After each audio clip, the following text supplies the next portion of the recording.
Hello, my name is Justin Walker, and I'm coming to you from Prince George's Community College for an interview with one of our veterans for a Veterans History Project sponsored by the office of Congresswoman Donna Edwards.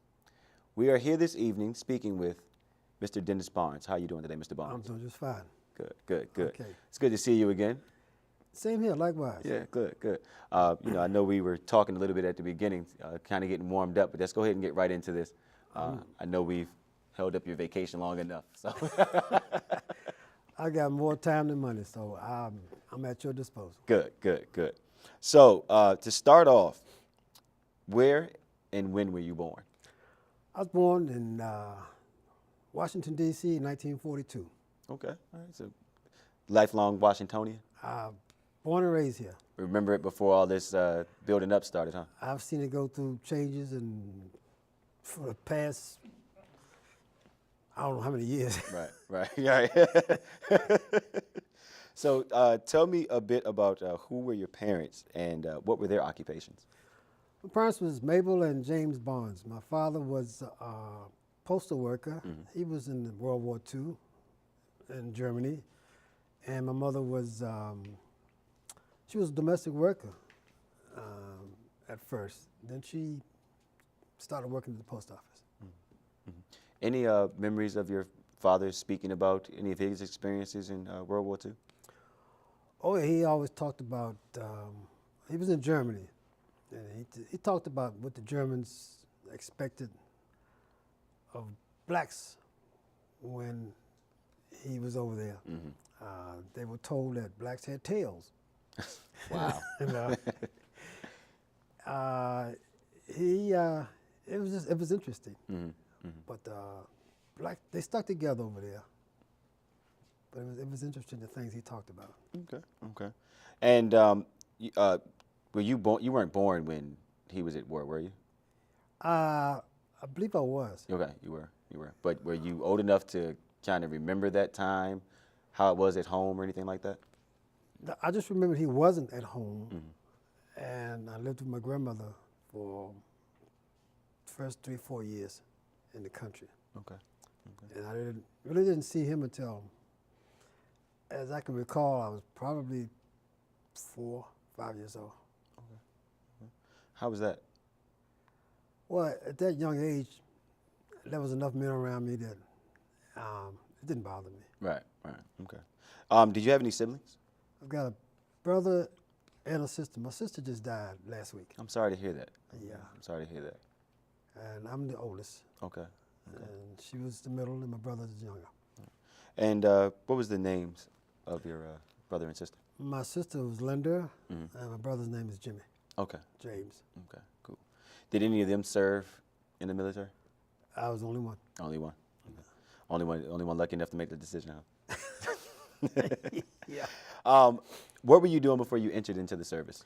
I was in college and I worked part-time. Okay, okay. Where'd you go to school? Hampton. Oh, the other HU. The Or was that the real one? That was the real one. The real one? Okay. I'm confused. I don't know. I didn't go to Howard or Hampton, so I just wanted to know. They were rival schools. Okay. Even back then, huh? Yeah, oh yeah, always. Okay, cool, cool. And what kind of work did you do when you were in college? I worked part-time TV shop, repairing TVs and radios. Okay, okay, To help pay for my tuition. okay, all right. And what was your major? Electrical engineering. And what branch of the military did you serve? Air Force. Air Force. Mm-hmm. Okay. Okay. Why necessarily did you choose the Air Force? Well, that was more of a technical branch. I wanted to have some sort of background other than just being a ground trooper for gun and Mm-hmm. fighting. Mm-hmm. And the Air Force and the Navy was my better choice. I picked the Air Force because it was January when I joined, and Texas was where the Air Force basic training was. It was like 40 degrees. And for the Navy, it was in the Great Lakes, and it was like 0 degrees. So. Easy choice. A very easy choice. I know you were just talking about you vacation in Florida during the winter, so it seems like you like the warm weather. Vacation, that's home in the winter. Oh, okay, okay, Yeah, okay, okay. I'm a snowbird now. All right, all right. Now, you spoke about being a major in electrical engineering in school. Were there any way, or did you start your military career? Did you do ROTC? Did you get an early entry into service in college, or is that something you just did after you graduated? That was the option I had for ROTC, but I didn't because it was obligated me for 6 years. I just wanted to do my 4 years and get out. Okay, and you enlisted, correct? I enlisted. You were not drafted. Okay. Well, you just discussed why you chose that branch of the military, the Air Force. What happened when you departed for training camp? And tell me about some of your early days of training. Well, when I signed up and took my physical here in Baltimore, I was told that I'd have some time to get my affairs in order. Mm-hmm. But after my physical, they put us on a plane and shipped us out of here right away. When you say get your affairs in order, Not those type of affairs. well, right. Affairs for telling my friends goodbye and just give me some time to take care of what we wanted to take care of before I left the area to go away. Okay. Now, even though you were not necessarily going in as like you said, as a ground troop or to necessarily fight, carry a gun, those early days before going away to training camp, what are some of the things that were going through your mind? About the military? Just in general. In general? Well, I didn't know what I wanted to do after school. This was in the early 60s. Opportunities still weren't that great for us. So I figured if I go into the military, that'd give me more direction and give me a better chance for better opportunities. That kind of goes back to some of the things we were talking about earlier, but we'll get into that stuff later. Okay. All right. So do you recall any of your instructors? And if so, what were they like? Well, we had 2 DIs, drill instructors, in the barracks, and they were like good cop, bad cop type. And it was fun because I knew I figured what they was doing was trying to teach us discipline. So it didn't bother me. It was okay. I liked it. Okay. You remember their names? No, that was 50 years ago. Didn't leave that much of an impression, huh? Okay, cool. Did you receive any specialized training, or any advanced training? Because you had already kind of went in with a degree. Well, because of my degree and my training prior to that, I was trained on guidance missile systems and wire communications, which is still in the line of electronics. Okay. All right. But now, you said that you went in around the 60s. Or talk about some of that early technology. Where were we at that point? Transistors was just coming into being. We didn't work with them, so most of the equipment back then was vacuum tubes, transformers, relays. It was hard electrical stuff that you can see. And while being in the military, and once I got out, transistors and diodes and microchips started to come into being. Okay. It's a whole new world now. Right. What are some of do you remember any of the things that I guess that are kind of I don't want to say in existence now, wasn't that time ago, but not that much time ago.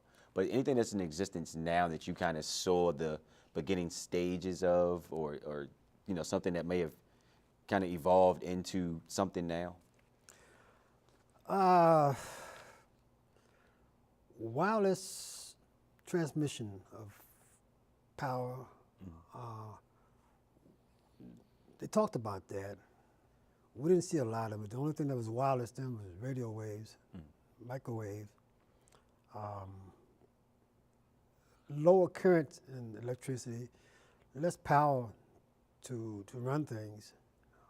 That was the beginning stage when I was there. How did you adapt to military life? Talk about the physical requirements, your barracks, the food, social life. Well, it was very disciplined. I had no problem adapting. because there was a lot of us that had to adapt, and we had each other's back, and because it was happening to us as a whole, we did it together. If I had to do it by myself, I probably would have had problems. But there was hundreds of us that had to go through the same thing. Talk about the camaraderie that's built, I guess, during those early stages in that training camp or boot camp. Well, they taught us, it was always taught to have a buddy system. I mean, that was instilled in us from day one. And I see why, because you need a buddy. You need backup, you need a friend. Because things you have to do, you can't do it by yourself. We need people, we need friends to do things with, and as a group, there's a lot more strength. Who was your buddy? Oh, back then, it was kind of Jerry, and that was in not basic, because the buddies we had in basic, we never saw after basic. Once I got to my permanent station, I met a friend, and we became friends throughout our military life, even today. Still hanging out, huh? Still hanging out. You know? That's a good thing. Well, that leads us right into our next part. Where did you serve? Basic was Texas, San Antonio, and my technical training was in Amarillo, Texas. From there, I went to Florida for my permanent station, and from Florida, I went to Thailand, and then from Thailand, it was Vietnam, Thailand, Vietnam, Thailand, and my last year was spent in Southeast Asia. Okay. Talk about some of your experiences in Thailand and Vietnam.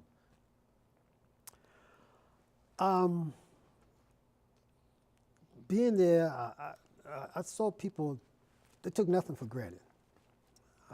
Everything they did because it wasn't handed to them. They appreciated little things like, just for example, they could take a shower in a half a gallon of water. I realized how we wasted so much here in the States. How they ate. They wasted nothing. So those things stuck with me even when I was there and when I got back here to the States. Right. Would you say that was more of a culture shock or an eye-opening experience? It was eye-opening.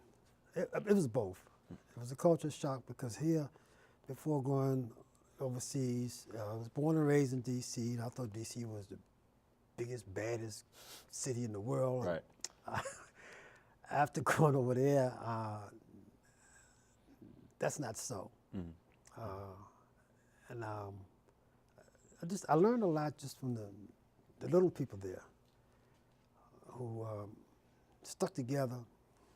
When things broke, they didn't throw it away, they fixed it. Right, right. They made do with whatever they had. Okay. Now, bridging D.C. at that time to those countries, you talked about how there was no waste there. How did that contrast to home? And why, you obviously noticed those differences, but just to make a little bit of contrast between those two, can talk about how some of the things were going on or before you left or that you knew were going on at home and how that affected the way you thought about where you were? I guess before I left, we always wanted to have something new.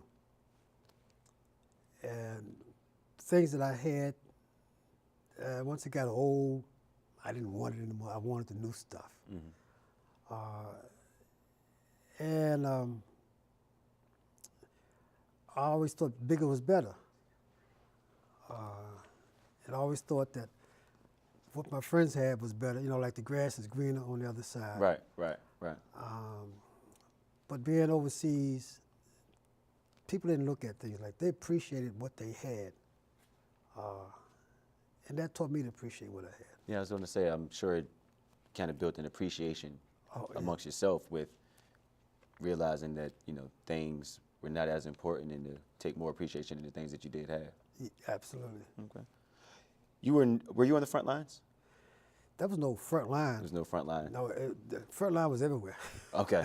Okay. I mean, you could get blown up just walking down the street. I mean, the enemy was everywhere. You didn't know if it was your friend. There was no front line. Right. So, I guess just walking amongst your barracks camp, were you always on high alert? Was there a hypervigilance that you guys had to have? It was always high alert. Everything we did, everywhere we went, it was anticipating an explosion. Everybody that we saw, even kids, we had to anticipate that they had a grenade in their hand or something, or in their baby carriage. At first, there was a lot of tension, and after a while, you just become numb to it. You figure, I figured, if I get hit, just take me out. I don't want to suffer. Just take me out. Right. And after a while, you become nonchalant about it. I did, at least. Right. Right. Did that make it easier to deal with, or was that just Yes. something you just? It made it easier. For me, it did. Okay. Did you see any combat? Yeah. Yeah. Yes. Can you talk about the first time that, I guess, the combat alarm went off, or was that even the situation? Was it just instantaneous? Did something happen, or you can't never be prepared for that, I guess? But what happened that first time you got into a fight? Well,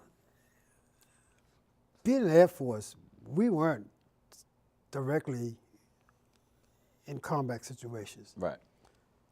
but we were in situations where there was combat. We weren't sent there to fight. We were sent there to set up communications.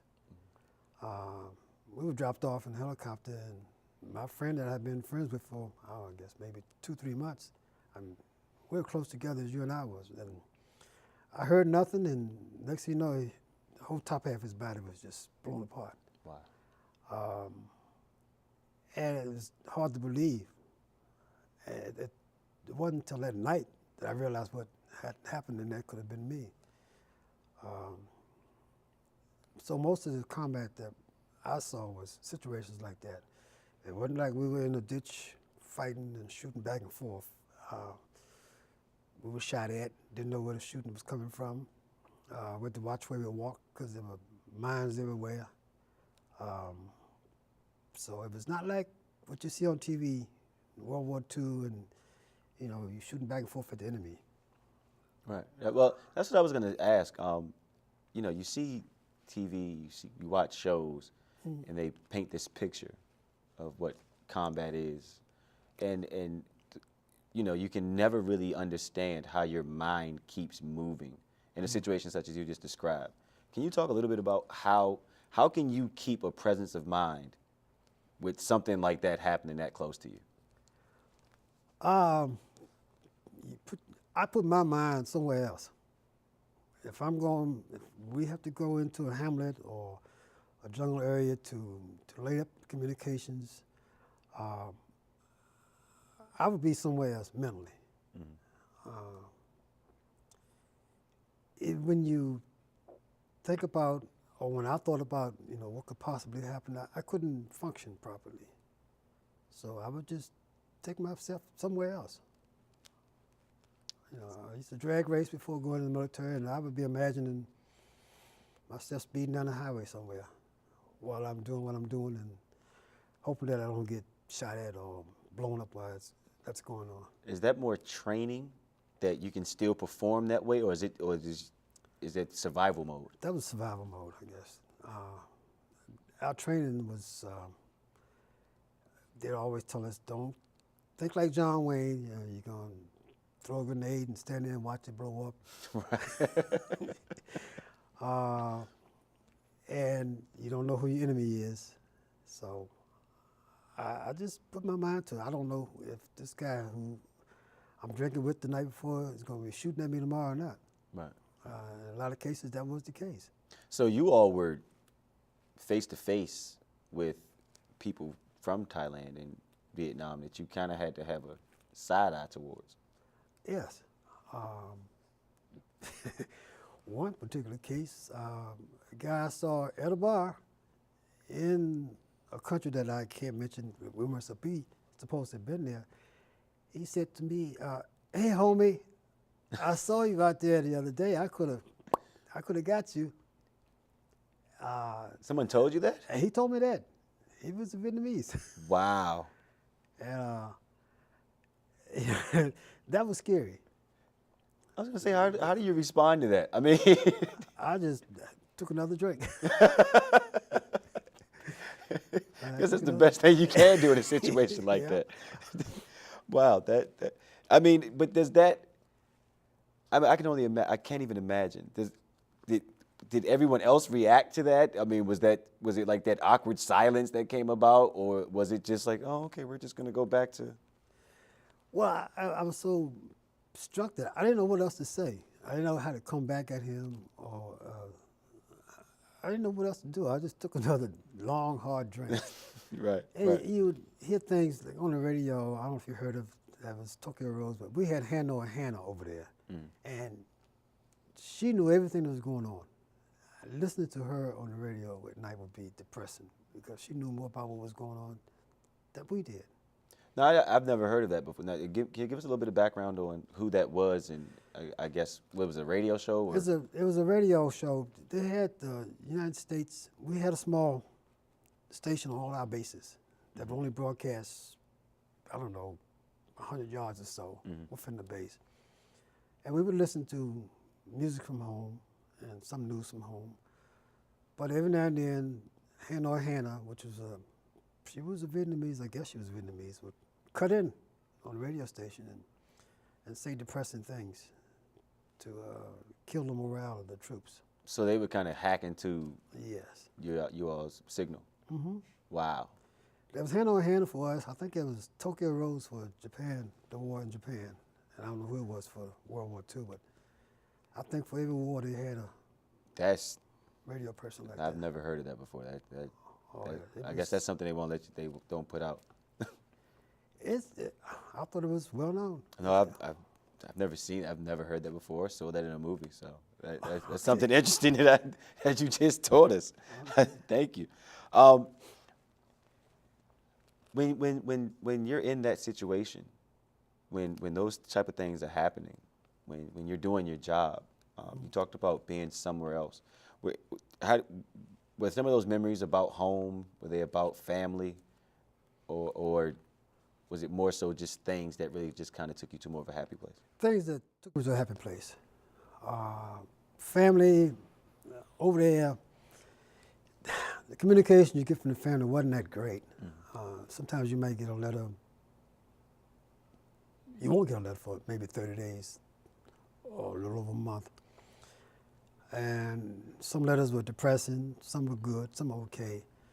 So I would just try to put my mind to things that I enjoyed while I was here. And I would daydream all the time. You talk about, I don't want to dig too deep into that, but you talk about getting letters and not always being the best news or being good news, positive or negative. Did you all, or how did you all kind of be there for one another with those things? And did that add to the camaraderie, or was it just? Not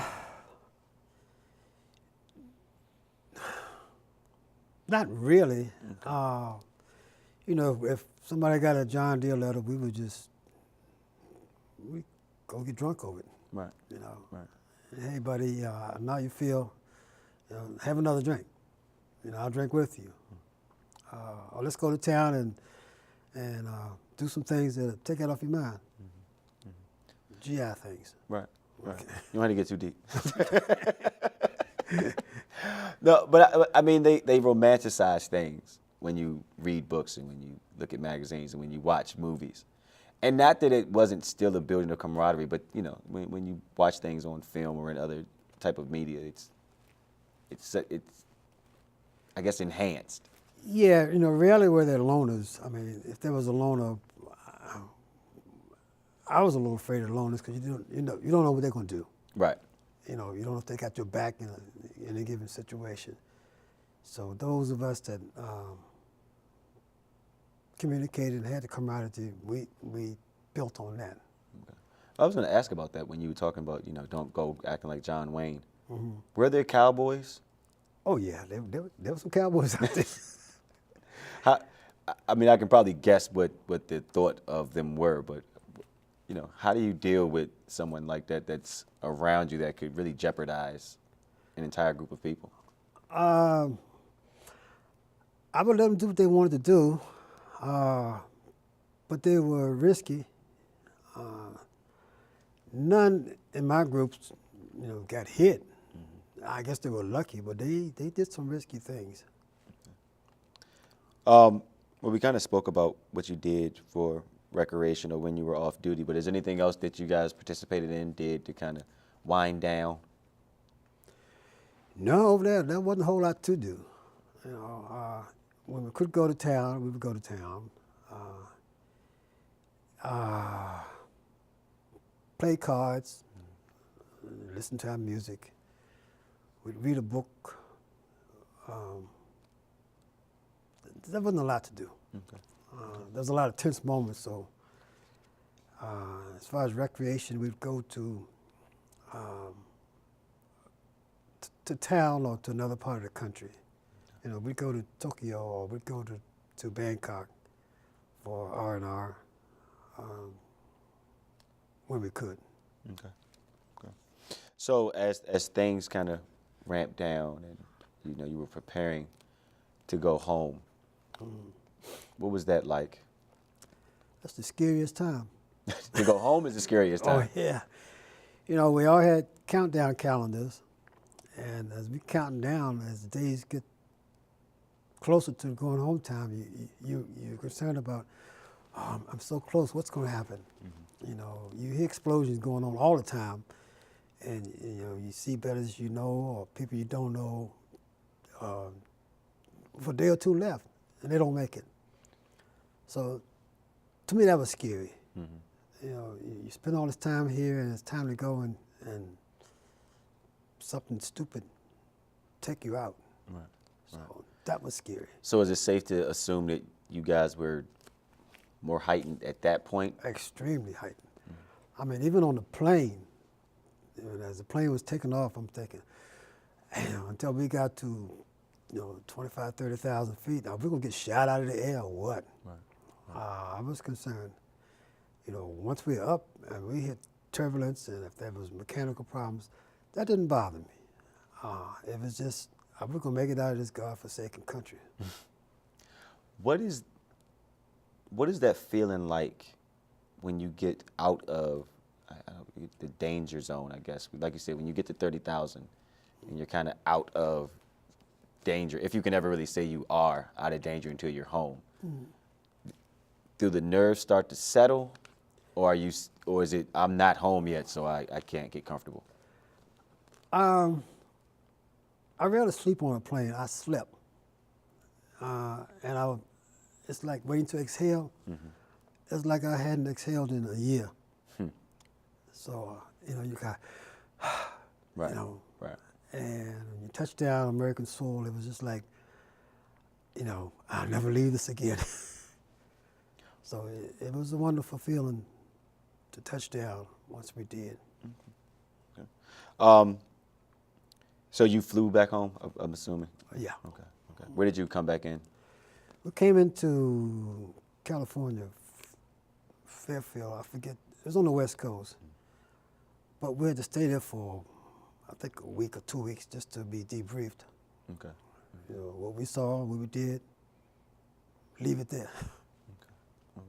Okay. Debriefing. Mm-hmm. Discuss that feeling when without getting into detail, because there may be some things you can't even divulge, but what's debriefing like? You always hear about debriefing, and you're never really told what a debrief is. In a nutshell, forget what you've done, keep your mouth shut. Okay, that's just that concrete, huh?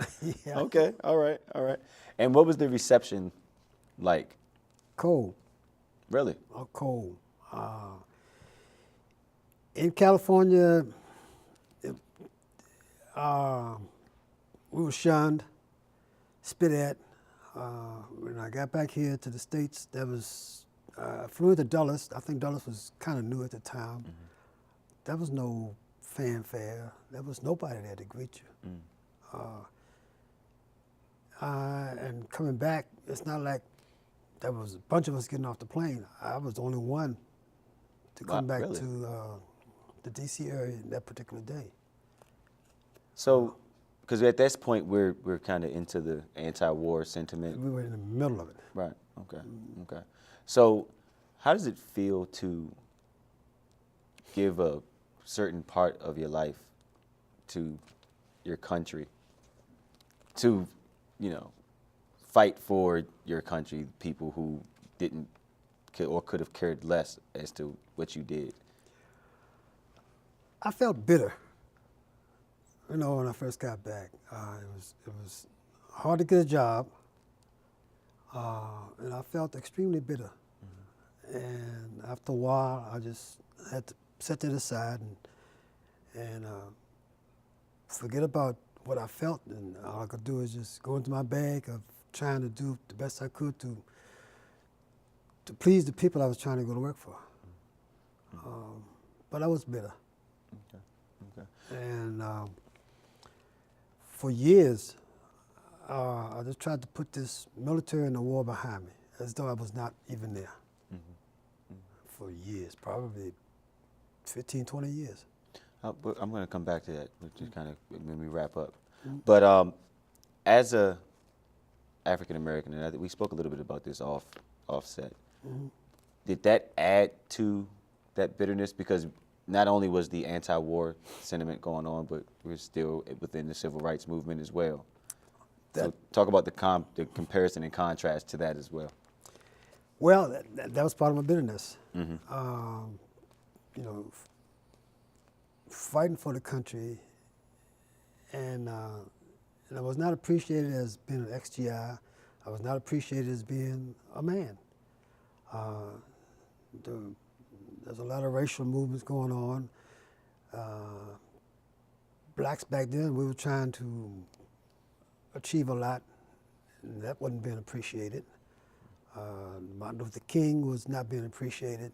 So it was a bitter time that all I could do is just try to concentrate on what I wanted to do and try to put the bitterness aside, because it would stifle me. How did you readjust to civilian life? I mean, you spoke about just trying to work and do things that those who depended on you needed you to do. But what else kind of was involved in that? Well, because of my perseverance all the time, I concentrated on that. The job I wanted to get, I pursued until I got it. The things I wanted to do, I just focused on those things, and the side effects and the noise that was beyond that, I didn't hear it. I guess I became numb to those things, like I became numb to the dangers of being in Vietnam and overseas. I just had to I saw what I wanted, and I just beelined for it. That numbness, is that more of a strong will? Is that more of a character trait of yours, or was that something that was just bred about from your experiences? I probably got it from my mother. And I enhanced on it, when it was necessary. Right. And to me, it helped. Because then I wouldn't concentrate on the bad things. I would just numb it out and just head for what I wanted to do. But I guess that's a positive thing, to draw on, your personality and your life experiences and those who influenced you to be able to deal with hard times. I mean, that's kind of what it's all about, isn't it? Absolutely. You'd go crazy if you didn't. Right, right. Have you remained in contact with or reunited with any of your fellow veterans, anyone that you were serving with? Only the one, that was Jerry Riley. Okay. When we first met in Florida, when I left, I told him, see you later. And He showed up in Vietnam. We became friends again. When I left again, I see you later. He showed back up in the D.C. area and so forth. I guess it's been 50 years now. We've been friends. How does it feel to have a friendship like that? Feels good. It feels good that, somebody that likes you for what you are and who you are. Right. And I feel the same, about him. Because you guys can kind of identify with, I guess, the way you all felt when you got back. Probably shared some experiences in terms of some of the things you experienced when you got here with family, friends, work. And because we grew up together. He's 4 years older than I am. So we was kind of each other's mentor. He's from Philadelphia, I believe. Mm-hmm. So we do a lot of things together. Sometimes we might go 6, 7 months and we don't speak to each other, don't see each other, but yet we know that we're there for each other. Okay. Yeah. Are you a member of any veterans organizations? Yes, the American Legion. Okay. Is that more reflection, or is that just camaraderie?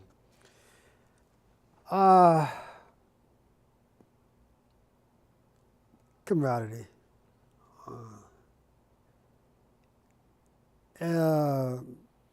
Because we have the meetings and we just talk about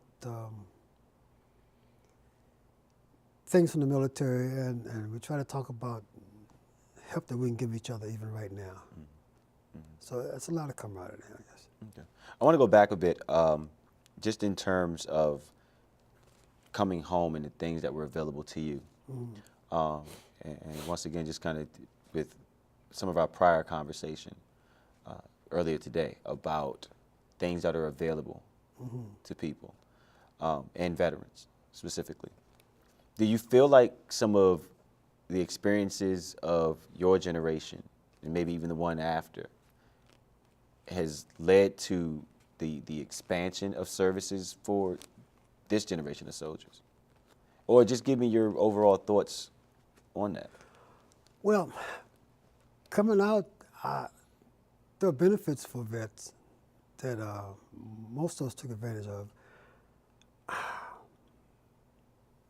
But I think today there's more, mm-hmm. and I think because there's more emphasis on the war, we've got a president this is the first time I've seen a president give kudos to the vets. Mm. And I think that's helped a lot. Okay. We've got Congress, we've got a lot of support. We didn't have that when I got out. We didn't have the people support when I got out. Right. But I think we got now more people. I wear a veteran's hat now. I'm proud to wear it because I get thank you for your services when I see people. I mean, I've had guys pay for my lunch, total strangers. Right, right. 40 years ago, that didn't happen. Mm-hmm. We were frowned upon. So today, I think the veterans are more like this program here. Right. I think they're more appreciated. Did that validate your service? Did it validate it? Yeah, I mean, because like you said, you didn't have those things then. So now that you receive so much more. I'm more, yeah, I guess it did validate it. Okay. I'm more apt to announce that I am a vet. Like I said earlier, for the first 20 years, that was, right. I didn't want to have parts of it. Right. But I talk about it more now, and I appreciate it more now because it's been appreciated. That's a good thing. What are some of the things that you've done since separating from the military? Talk about life after the military. Well, just try to move on, try to raise my family. Do you have children? Yes. How many children do you have? I've got, I believe, 7 kids, 15 grandkids, and 5 greats. So you have a football team. Yeah. Talk about how, and I wanted, talk about this a bit because we kind of got into this. Once again, we had a very good conversation in the beginning. How did your service, how did the way you were brought up, but more so your service, because that's the point of the conversation, assist with you dealing with and raising, being able to raise 7 kids, 15 grandkids? Well, the military, instilled on discipline, and that's embedded in me. I instill it on my kids. Even today, all the kids, I think the discipline is what I try to force in them, and also the have a plan, and don't give up. It's something you want, strive for it, and just don't let nobody or nothing deter you from that. And I instill that in all my kids and grandkids. How did the wartime experiences affect your life?